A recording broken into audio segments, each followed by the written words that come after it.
College தான் படிக்கிறாங்களா? ஆமாம், காலேஜ் தான் படிக்கிறாங்க. என்னை பார்த்தே பேர பசங்க எத்தனைன்னு கேட்குறீங்களே, அப்போ இன்னும் வயசானவங்களை பார்த்தா எந்த ஜென்ரேஷன் கேட்பீங்களோ?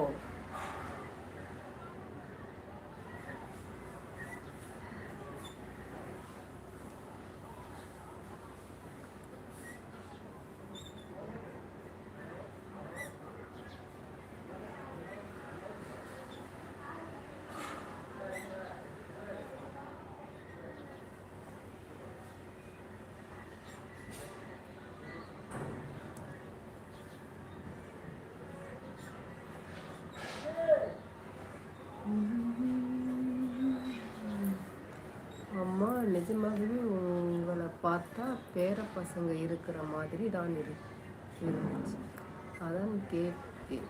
சாரிம்மா. நல்லா உத்து பாருங்க, என்னை பார்த்த பேர பசங்க இருக்கிற மாதிரி தெரியுதா? நன்றி.